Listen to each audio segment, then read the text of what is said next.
Apa kabar semuanya? Saya berharap semua kita sehat, dan pada kesempatan ini kita masih belajar di bab 3, yaitu praktik lintas bidang. Bagian B yaitu produk teknologi informasi dan komunikasi. Sejak awal lahirnya sebuah komputasi bermula dari kegiatan menghitung angka-angka yang telah dilakukan oleh manusia sejak berabad-abad lampau, di mana manusia sudah mengenal angka dan perhitungan, misalnya pada zaman manusia purba. Yang pertama, mengembangkan artefak komputasional. Kata komputer pertama kali digunakan secara umum pada tahun 1613 dengan makna mengacu pada perhitungan aritmatika. Seiring perkembangan zaman dan juga teknologi yang ada, kita melihat kata komputer berubah makna menjadi sebuah mesin untuk melakukan komputasi. Komputasi modern dapat dimanfaatkan untuk memecahkan masalah-masalah sebagai berikut, yaitu teknik komputer biometrik, akurasi, kecepatan, problem volume besar, kompleksitas, dan modeling. Implementasi komputasi di berbagai bidang. Di sini, saat melakukan perhitungan, komputasi menggunakan komputer canggih yang di dalamnya tersimpan sejumlah algoritma untuk menyelesaikan masalah perhitungan secara efektif dan efisien. Yang kedua kita pelajari adalah implementasi komputasional di berbagai bidang. Yang A, geografi. Geografi merupakan sistem informasi dalam mengelola data yang memiliki informasi spesial sebagai salah satu bentuk komputasi modern di bidang geografi. Yang berikutnya kita lihat masih keterangan tentang bidang geografi. Ada 5 komponen dasar: perangkat keras, perangkat lunak, data, manusia, dan metode yang lain. Sedangkan bagian B adalah kimia.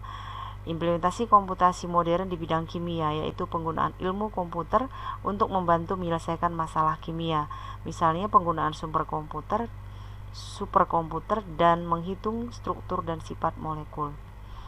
Sedangkan yang C adalah matematika. Implementasi komputasi modern di bidang matematika dapat dijumpai pada numerical analysis sebagai sebuah algoritma untuk menganalisis masalah-masalah matematika. Yang D adalah biologi atau bioinformatika. Bioinformatika didefinisikan sebagai aplikasi dari alat komputasi dan analisis untuk menangkap dan menginterpretasikan data-data biologi yang dirangkai dengan ilmu komputer, matematika, fisika, biologi, dan ilmu kedokteran yang saling menunjang dan saling bermanfaat satu dengan yang lainnya. Bagian E adalah ekonomi, yang bertujuan untuk mempelajari titik pertemuan antara ilmu komputer dengan ruang lingkup komputasi keuangan, statistika, pemrograman komputasi ekonomi, hingga proses pengembangan alat bantu untuk pendidikan ekonomi. Yang F adalah fisika. Fisika di sini bertujuan untuk mempelajari gabungan antara ilmu fisika, computer science, dan matematika terapan dengan menggunakan simulasi maupun penggunaan algoritma yang tepat. Yang berikutnya adalah sosiologi. Di sini sosiologi sebagai penggunaan metode komputasi dalam menganalisa fenomena sosial yang terjadi.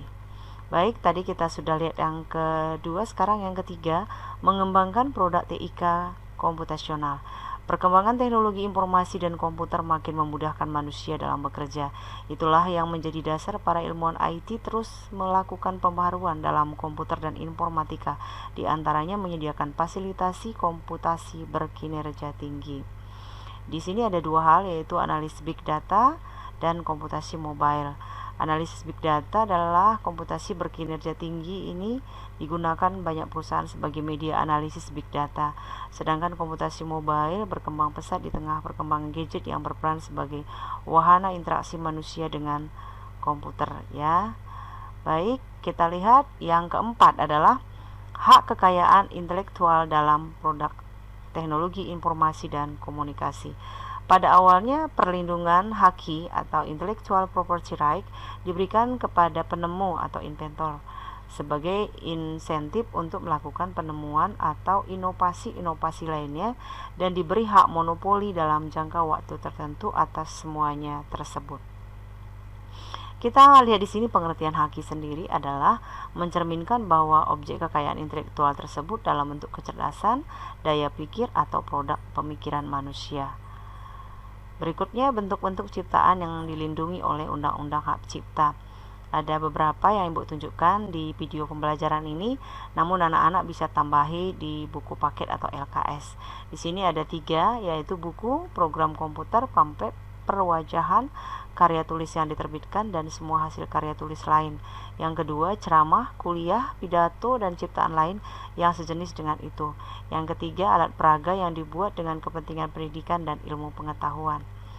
Baik, tadi kita udah lihat 3 contoh, lalu sekarang kita lihat saksi pelanggaran hak cipta. Pelanggaran terhadap hak cipta dapat diproses sebagai pidana sebagaimana yang tertuang dalam Undang-Undang Hak Cipta, yaitu tentang tindak pidana. Baik anak-anak, pada kesempatan ini kita sudah mempelajari ya di bagian B tadi. Kita bisa back sebentar ke belakang. Kita lihat dari awal ya. Dari awal itu bagian B, yaitu adalah kita back sebentar ya. Di bagian B kita mempelajari produk teknologi informasi dan komunikasi. Lalu bagian nomor 1 mengembangkan artefak komputasional. Lalu yang berikutnya implementasi komputasional di berbagai bidang. Lalu yang nomor 3 yaitu yang ketiga kita lihat mengembangkan produk TIK ya, teknologi informasi dan komputasional. Lalu yang terakhir adalah hak kekayaan intelektual dalam produk TIK. Baik, tugas informatika pada kesempatan ini Ibu sudah share di Google Classroom dalam bentuk link, karena anak-anak akan mengerjakan soal-soal essay di Google Form. Salam sehat dan tetap semangat belajar.